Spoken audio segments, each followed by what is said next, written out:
momento el gobierno cubano está planteando que existe una campaña de descrédito y criminalización de la Revolución Cubana y que hay intentos de establecer una matriz de opinión que distorsiona la visión de su realidad sociopolítica.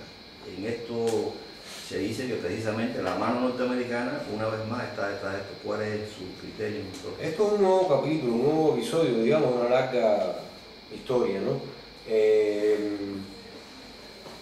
Estados Unidos tolera solo lo que acepta, tolera aquellos regímenes solamente que puede aceptar y es profundamente intolerante, claro, con todo aquello que desde su punto de vista de lo que considera como democracia política, lo que considera como economía de mercado, todo lo que no coincida con eso, por supuesto, es bastante combatido. Hay una larga historia que no hace falta hacer en América Latina y en el mundo entero, de intervenciones norteamericanas que han ido encaminadas a combatir un concepto alternativo de política, un concepto alternativo de construcción de una sociedad.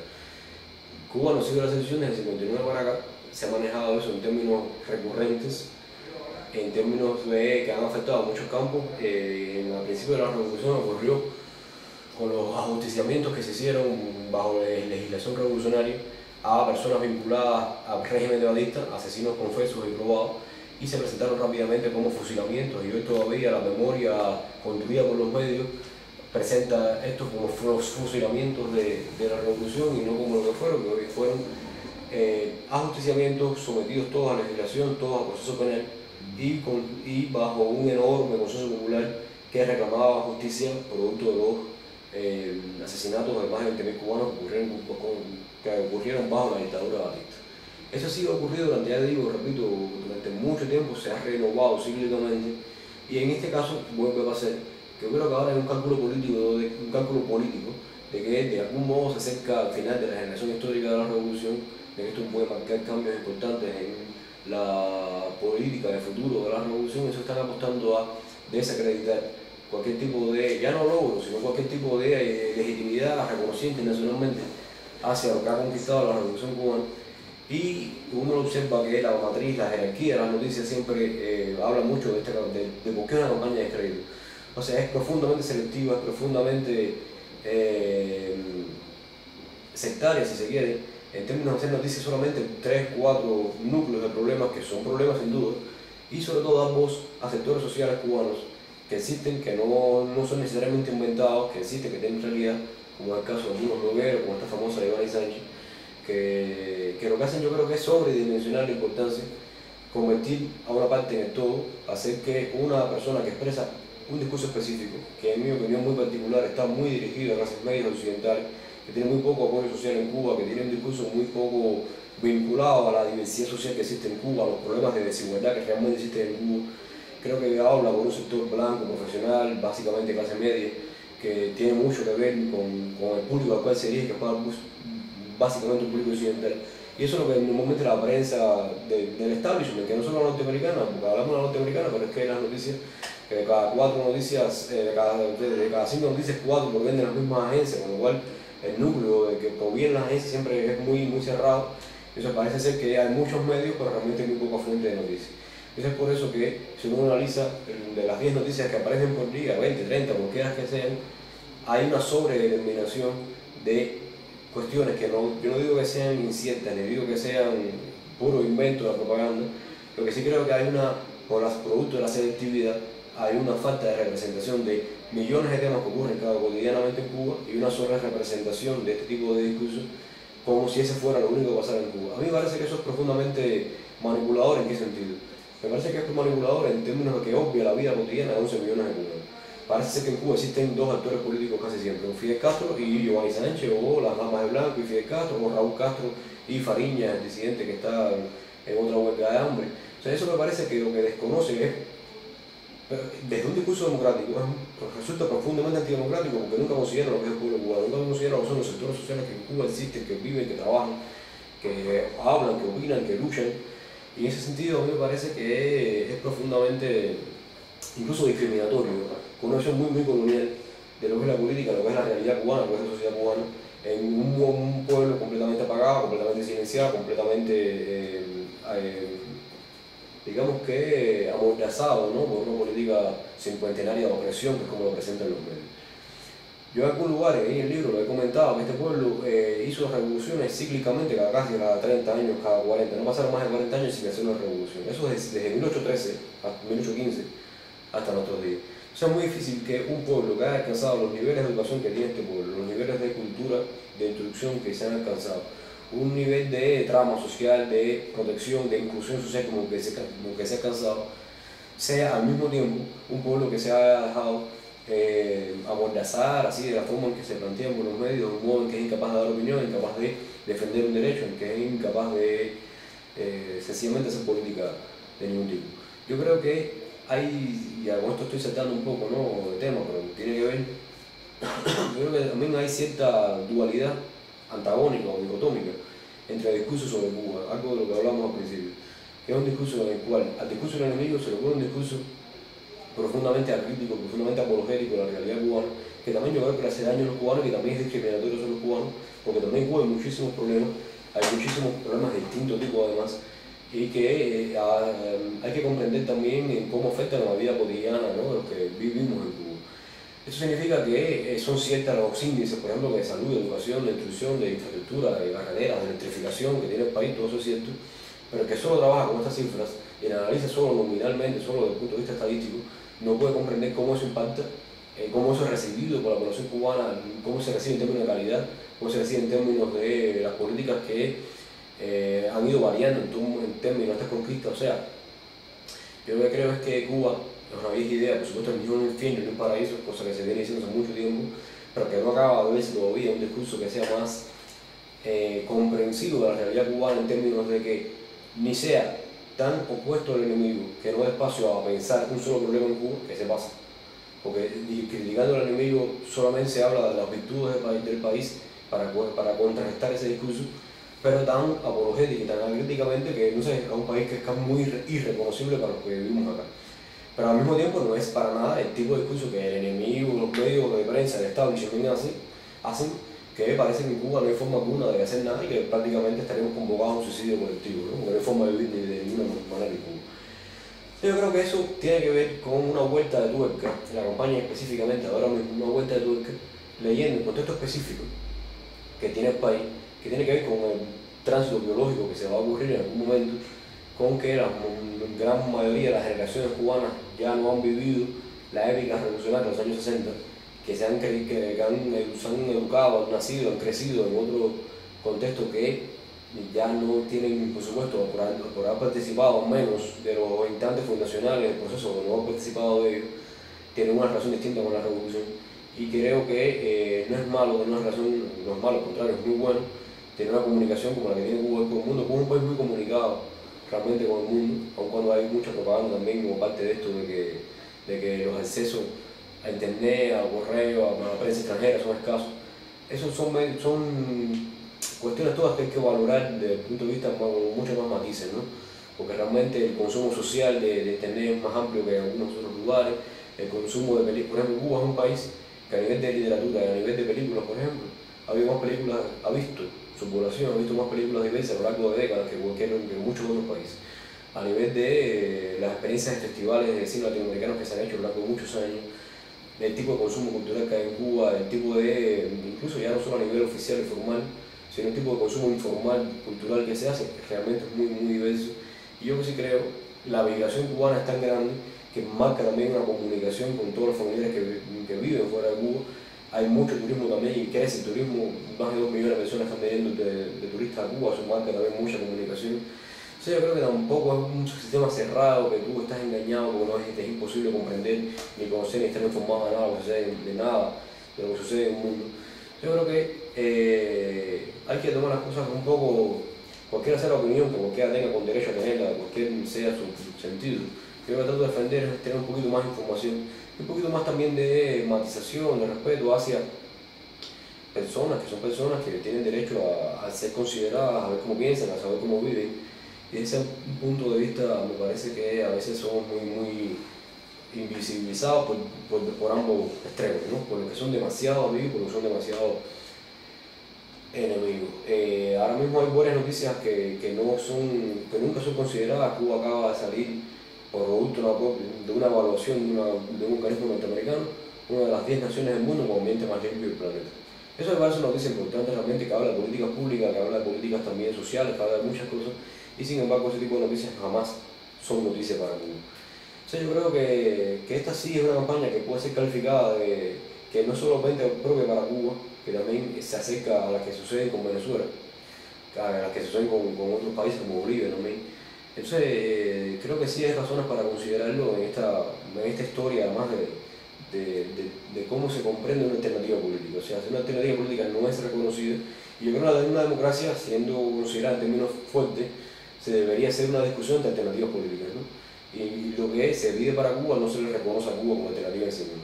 Si Cuba es una alternativa política respecto a otras, a mejor tendría que ser discutida como alternativa y no negada al principio como se hace en el momento. Mira, Cuba vive una enorme paradoja, que es tener una población instruida con niveles de preparación incluso en las llamadas nuevas tecnologías, con una inversión en el conocimiento de la informática extraordinario. Yo tengo una hija de 16 años que desde que tiene 6 años tiene un laboratorio de computación en su escuela. Es decir, desde el punto de vista psicológico y de entendimiento es una nativa digital como una nativa digital cualquiera del primer mundo.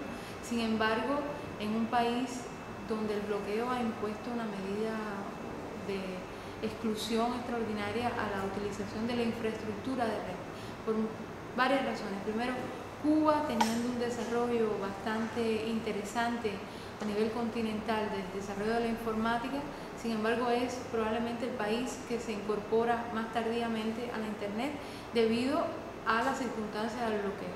En el 2006, cuando realmente Cuba se conecta a la Internet, después que la ley Torricelli permite a Cuba conectarse al cable internacional con una percha política, que era con el supuesto de que este acceso iba a democratizar la sociedad cubana, que ya sabemos qué cosa es.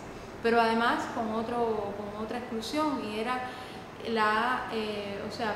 directamente se excluía a Cuba de participar de todo el comercio electrónico internacional, cosa que se mantiene hasta este momento. O sea, Cuba es perseguida, para acceder a las tecnologías tiene que pagar precios muy por encima del mercado, pero además su única conexión con el mundo, con esta red, es satelital. Cualquiera que sabe lo que es una conexión satelital sabe que es más costosa y mucho más lenta, con un nivel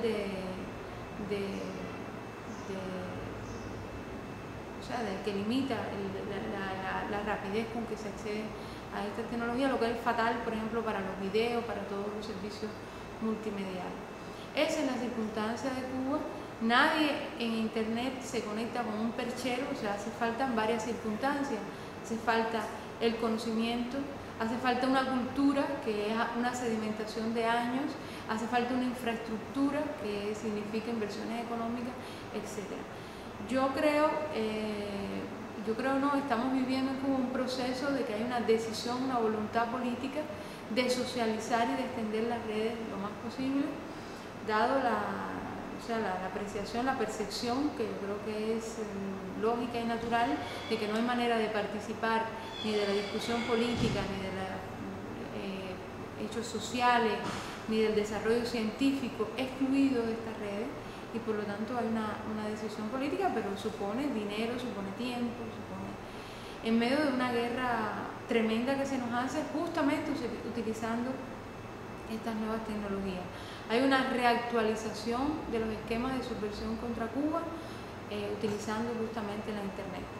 Hemos visto, por ejemplo, la aparición de supuestos blogueros disidentes, etcétera, para los que, si uno revisa las partidas estipuladas por el Congreso de los Estados Unidos, básicamente hoy el chorro de dinero está entrando justamente a la formación y al sostenimiento y al apoyo de estas supuestas redes de ciberdisidentes, que en realidad son gente con los mismos esquemas anteriores, pagada, subvencionada por el gobierno de los Estados Unidos. Esa es la realidad. De todas maneras hay una gran confianza, o sea, la inversión enorme en conocimiento es algo que va a dar fruto y es algo a lo que verdaderamente Estados Unidos le tiene pánico. Yo creo que por eso, no sé si tú sabes, que Cuba fue el primer país acusado de ciberterrorista en la historia del ciberterrorismo internacional, mucho antes de lo de las Torres Gemelas. En febrero del año 2001, en una audiencia del Comité de Inteligencia del Senado, se planteó que Cuba era el que mayores potencialidades tenía de ciberterrorismo, cuando Cuba no tenía ni siquiera en esos momentos ni la red que tenemos hoy, que todavía es muy limitada. Y la causa es justamente la percepción de que cuando Cuba esté en pleno, funcionando con su sociedad volcada a esta red, provocará verdaderamente, va a ser muy preocupante para los valores hegemónicos de la sociedad norteamericana, que es el que quieren extender en el mundo. Entonces, eso es la realidad que estamos viviendo, y verdaderamente la gente que nos ocupamos de internet, yo siempre digo, vivimos casi en situación de martirologio. Subir un video en YouTube con ciertas condiciones para el usuario internacional supone 7 horas para transmitir un video, etc. Con muchas limitaciones en la red, pero sin lugar a duda con un pensamiento y una inteligencia y una formación en estas disciplinas muy competente, que yo creo que es a lo que le tiene miedo el gobierno de China, en Sudán, en prácticamente es el mismo esquema, incluso un esquema que ha documentado la propia prensa norteamericana. En el 2008, finales del 2008, por ejemplo, el USA Today publicaba o revelaba la estrategia de creación de portales para internet con periodistas locales financiados por el ejército de los Estados Unidos, cuyos materiales son revisados por contratistas o personal del gobierno norteamericano, y que se le pagaba incluso por ello. Eso está absolutamente documentado. Se habla, por ejemplo, de un portal como Set Times para la zona de la ex Yugoslavia, está Magrebia, que es para la zona de Magreb, hay un portal para Irak, que también tienen las mismas características. O sea, esto que te contaba, más traducido en tantísimos idiomas, básicamente de los idiomas locales, para ejercer influencia y ser de alguna manera la punta de lanza de la llamada diplomacia pública norteamericana. La secretaria Hillary Clinton acaba de hablar y decir en su discurso sobre la internet del 21 de enero que ellos están trabajando ya lo que ella llamó la diplomacia del siglo XXI. Estaban trabajando en 40 países, sus diplomáticos, para estimular, para detectar a este tipo de ciberdisidente independiente, que no es independiente en lo absoluto, es dependiente de las estrategias norteamericanas, y además para entrenar a personas que puedan utilizar estas tecnologías con fines de subversión. Es decir, es un esquema muy bien montado, que no es nuevo. En Yugoslavia lo están usando. Se habla que Yugoslavia fue el primer país víctima de una ciberguerra dirigida por los Estados Unidos. Está documentado por los propios documentos oficiales del gobierno de los Estados Unidos. Esto es viejísimo. Lo que para Cuba, lo impresionante es la inversión que se ha hecho en esta gente. Si tú revisas, por ejemplo, la partida destinada para este año por el Departamento de Estado para la USAID, el monto fundamental de los 20 millones de dólares va destinado a esta llamada nueva disidencia, que tiene que ver con el uso de las redes.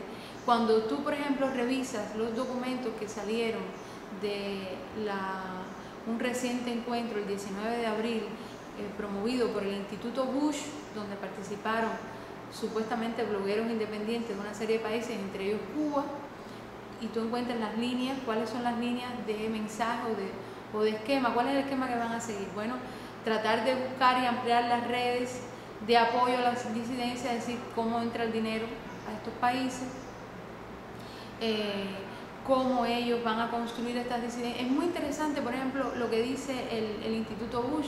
No les importa que esta gente haga redes sociales, o sea, que construyan o que se enlacen con la sociedad civil. Lo que les importa es que sean caras visibles, figuras visibles, y dice exactamente para que cuando falten de la red ni los extrañen, y a partir de ahí armar todas las campañas mediáticas.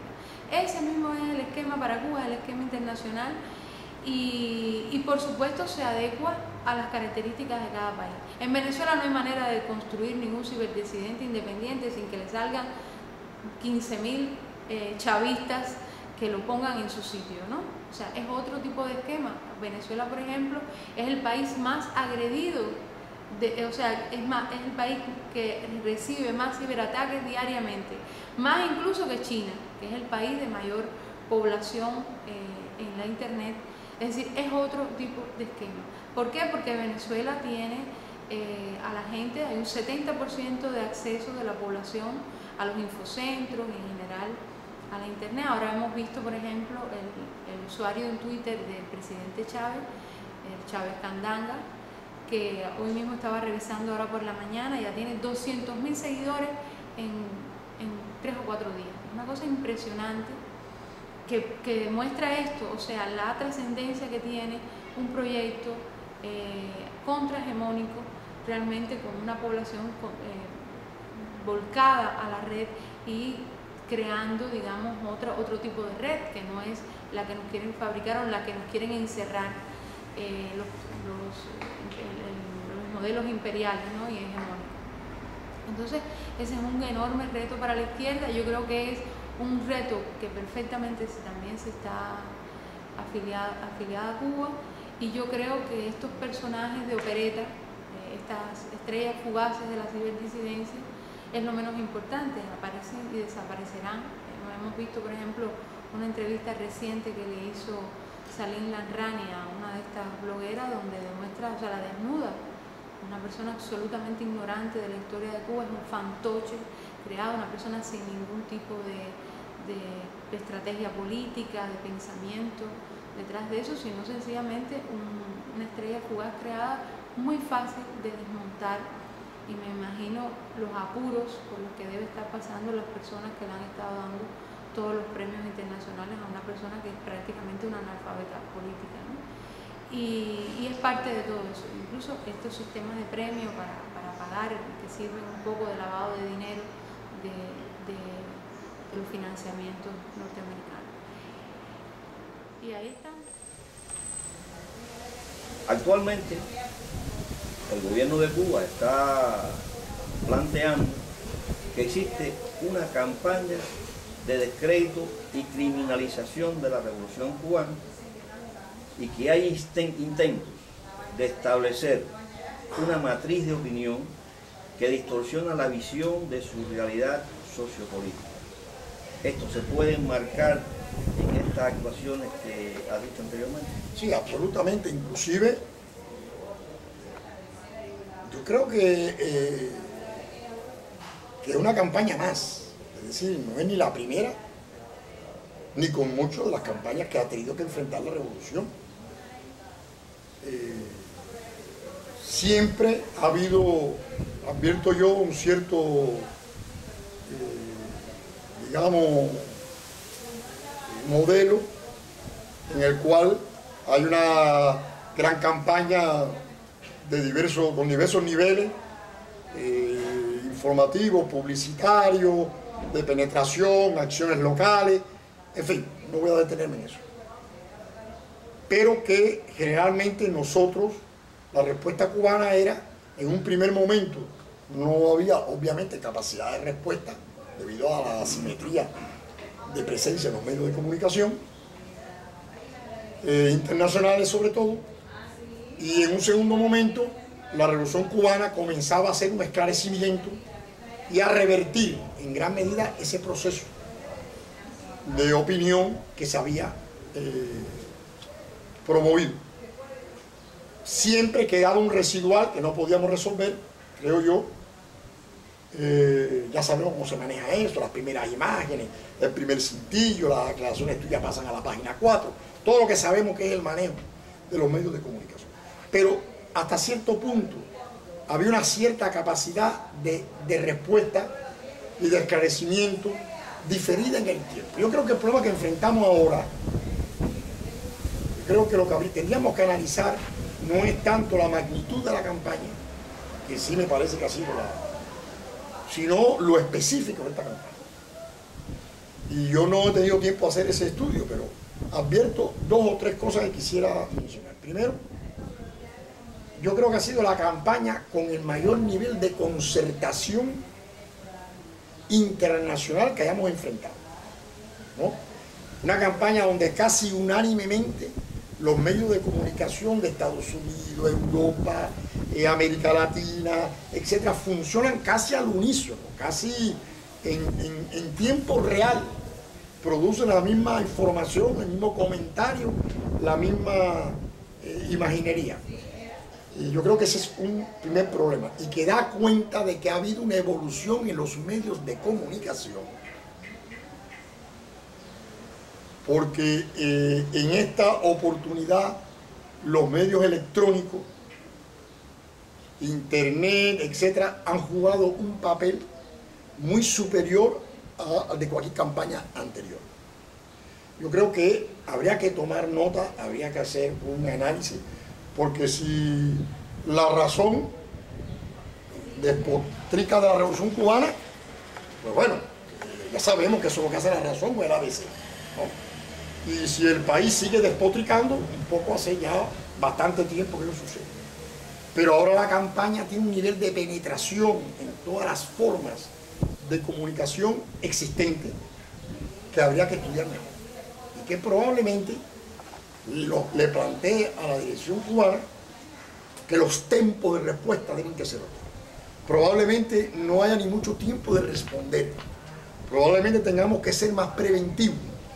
Tengamos nosotros que iniciar una contracampaña a tiempo, ¿no? Es lo que se me ocurre sobre esta cuestión. El otro aspecto que quisiera resaltar de esta campaña son en lo que se refiere a los destinatarios internos. Todos sabemos que estas campañas son fundamentalmente dirigidas al exterior. Todos saben que el nivel de penetración de esa campaña en la isla es muy limitado. Inclusive en las condiciones actuales de apertura electrónica, etc., sigue siendo relativamente limitado, comparado, ¿no?, con la situación externa. Y yo creo que otra cosa interesante es que parecería que en lo que la campaña tiene de destinatarios internos no son virtualmente los destinatarios tradicionales. Por ejemplo, los grupos de oposición reconocidos casi no se mencionan. Los líderes tradicionales de la oposición interna ni se mencionan. Están como descubriendo nuevos nichos de influencia, que si los blogueros, que si los presidiarios, que si los que hacen huelga de hambre, sectores juveniles, sectores artísticos, el tema racial. Es decir, que hay como un replanteo de quiénes son los destinatarios. Inclusive se ha visto la paradoja de que los grupos de oposición internos han estado protestando porque apoyen a estos otros actores que en definitiva han llegado a decir no representan a nadie, ¿no? Eso me parece que también sería otro aspecto a tener en cuenta en el futuro, estas nuevas modalidades de las campañas contra la corrupción. Actualmente, como consecuencia de esa política de hostilidad hacia de Estados Unidos hacia Cuba, se aprecia una determinada campaña de descrédito y criminalización de la Revolución Cubana, que el gobierno cubano asegura que no solamente existe como tal, sino que además hay intentos de establecer una matriz de opinión que distorsiona la visión de su realidad sociopolítica. ¿Cuál es su criterio? Sí, mira, eso tampoco es nuevo en la práctica de las relaciones Cuba-Estados Unidos. Es decir, yo digo que la intención de degradar la imagen del pueblo cubano es incluso hasta anterior a la Revolución Cubana. Antes era distinto que ahora. Antes se decía que La Habana era el burdel del Caribe. ¿Te imaginas qué orgullo nacional que La Habana fuera el prostíbulo de América Latina dentro de la propaganda turística? Cuando triunfa la revolución, las primeras medidas que aplica Estados Unidos junto con las agresiones económicas, porque no podemos ignorar que en el año 59 comienza Estados Unidos su política anticubana para estrangular la economía cubana, para liquidar la revolución cubana, y esto fue aparejado con una campaña de de propaganda, diría yo, a nivel internacional, en unos casos dirigidos a fomentar la contrarrevolución en Cuba, como era el caso de Radio Swan en los primeros años de la década del 60, que era una emisora que solamente transmitía programas que llamaban a fomentar la contrarrevolución. Se valieron de cuantas cosas fue posible. Tampoco podemos olvidar la Operación Peter Pan, del cual hay un libro fabuloso, que yo digo que es una de las acciones genocidias más importantes que se hizo contra Cuba y que el mundo debería de conocer más y condenar más, porque a partir de la falsificación de una ley que nunca existió, de que se perdía la patria potestad de los hijos, eso estimuló principalmente a sectores de la pequeña burguesía y de la media burguesía a enviar a sus hijos a Estados Unidos, familias que más nunca algunos de ellos lograron ver a sus hijos, y fueron más de 15.000 niños los que fueron desarraigados de sus padres y enviados a Estados Unidos. Y eso se hizo en base a un programa, a una acción muy dirigida de desinformación en el plano nacional y en el plano internacional, porque eso fue acompañado también a tratar de denigrar a la revolución cubana en el plano internacional. Girón, el ataque a Girón, no podemos verlo fuera de ese contexto, porque también fue motivado precisamente, crearon una imagen internacional de que en Cuba el descontento era muy grande y que un grupo de cubanos, cuando eran realmente mercenarios, apoyados por Estados Unidos, iban a derrocar en cuestión de minutos a la revolución cubana. También le falló el tiro.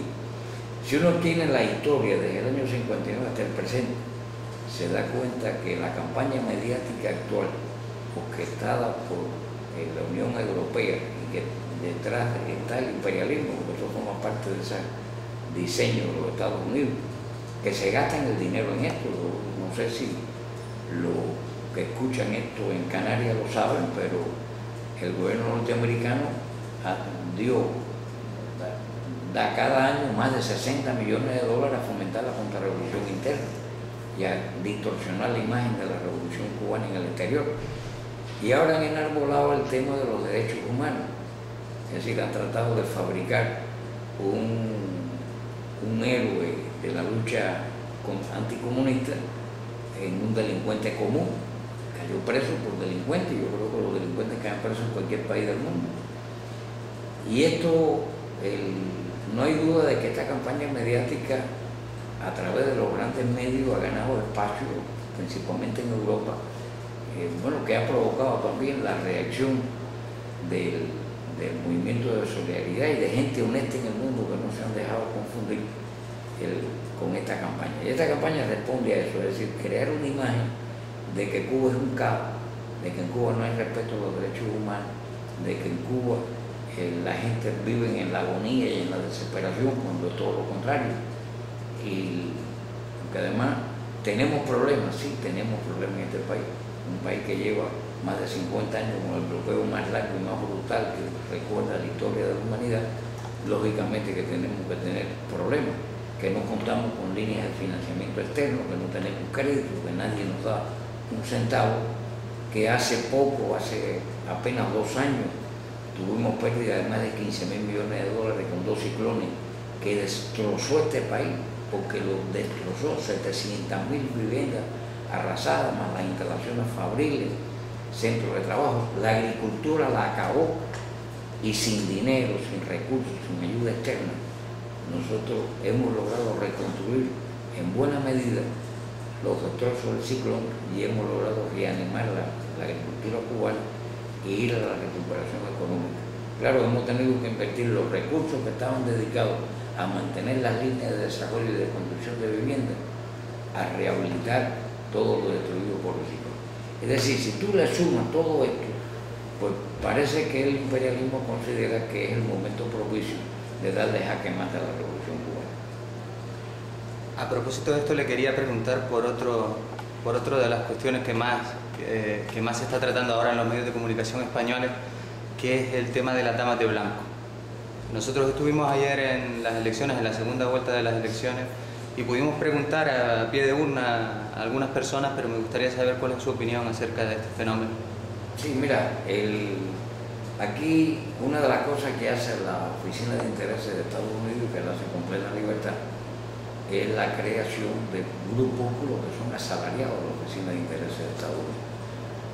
Así crearon los llamados periodistas independientes y, bueno, uno de los más famosos periodistas independientes era un agente de la seguridad que lo infiltró y pudo dar todos los datos y todas las pruebas de los salarios que cada uno de ellos cobraba. Y así han ido creando cosas, y una de las cosas que han creado es este grupúsculo, que son un grupo de 10 o 12 viejos. Yo los he visto paseando por Quinta Avenida, no son más que eso, las famosas damas de blanco, que son también asalariadas de la Oficina de Intereses de Estados Unidos. Cuando tú comparas la presencia de 10 o 12 viejas vestidas de blanco paseando por Quinta Avenida y la tiras contra el más de 1 millón de manifestantes en apoyo a la revolución el día 1 de mayo, o de más de 1 millón votando en segunda vuelta ayer en este país, en elecciones que fueron muy transparentes y que seguramente ustedes tuvieron la oportunidad de contactar, de visitar y ver y hablar con la gente, donde se encuentra el agua al coco, es hablando con la gente precisamente. Tú te das cuenta que esto es un grupo de fantoches que no tienen peso, ni deciden en la vida política, ni son nadie, es decir, no responden realmente a ningún interés de otro tipo que no sea los intereses hegemónicos de la Oficina de Intereses de Estados Unidos. Y para eso hay dinero, para eso le pagan. Esa vieja tiene que manifestar porque cobran por eso. Como el herrero tiene que trabajar la forma porque cobran por eso, pues estas viejas cobran de eso y de eso viven. Pero fíjate qué cosa más curiosa, porque a veces la gente se monta en los carriles de los grandes medios, en esa propaganda brutal que hay contra Cuba, y no reflexionan y no analizan. En Cuba hay un personaje aquí, que está muy cerca de esta oficina que yo tengo, que es un personaje que lo han hecho un personaje internacional, y es un borracho, un marginal. No sé si ustedes han oído hablar de Pánfilo. Sí, Pánfilo. Pues Pánfilo, un gran personaje en Miami. Un gran personaje en Miami, hijo de madre alcohólica, y él, como buen hijo, pues un alcohólico, un delincuente, lo ha convertido en un gran personaje. Pánfilo le da una botella y dice, ¿y tú qué quieres? Yo jamás, aquí lo que hace falta es jamás. Habla así, es comida, ¿no? Me alargó. Y entonces lo han hecho un personaje, como han hecho un personaje a las damas de blanco y como han hecho un personaje a este tipo de gente. Yo te digo que igual que se han extrañado todas las campañas mediáticas contra Cuba hasta ahora, esta otra también no tiene otro destino que no sea el fracaso. Mira, es significativo. Hay un llamamiento que fue lanzado en México por un grupo de intelectuales mexicanos, entre ellos gente de mucho renombre, como Pablo González Casanova, antiguo rector de la Universidad Autónoma de México, y que tiene en estos momentos de cientos de miles que han suscrito eso, entre ellos un grupo importante de premio Nobel, condenando la campaña mediática. Entonces, ¿dónde está la honestidad? En ese movimiento intelectual de gente transparente, de premios Nobel, gente que conoce la revolución cubana, gente que vive y que sabe cómo piensa el pueblo de Cuba, o en ese grupúsculo de damas de blanco que no representan a nadie. Yo creo que hay que reflexionar a veces sobre estos impactos y sobre las verdaderas razones que tiene esta política que sigue Estados Unidos contra nosotros. Ellos no nos van a perdonar nunca a nosotros lo que hicimos, ¿no? O sea, hacer una revolución socialista en las narices mismo del imperialismo, haberle nacionalizado, porque todo es una gran finca de Estados Unidos. Yo quiero decirte que las 5 provincias orientales, que son 5 en estos momentos, que es el territorio más grande de Cuba, el principal propietario de aquello era la Free Company, a través de una subsidiaria que se llamaba la Manatí Sugar Company. Entonces tú dices, bueno, es un territorio que es más grande que muchas repúblicas del Caribe. O la Isla de la Juventud, antes se llamaba Isla de Piri, era propiedad de una empresa norteamericana, la isla completa. Entonces, ¿cómo tú ejerces soberanía en un lugar que el dueño de la isla no eres tú, sino que una empresa extranjera? Había que nacionalizar. Claro, se le pagaba la compensación, pero Estados Unidos prohibió a los antiguos dueños que recibieran la indemnización del gobierno cubano. Entonces, esa política que va en contra de lo que hemos hecho nosotros para reafirmar nuestra soberanía, pues Estados Unidos ha venido demostrando, y lo sigue demostrando con el actual gobierno norteamericano, de que eso no lo va a perdonar nunca por lo bueno, que hayamos sido realmente dueños de nuestro destino, dueños plenos de nuestra soberanía, y ese es el eje del problema.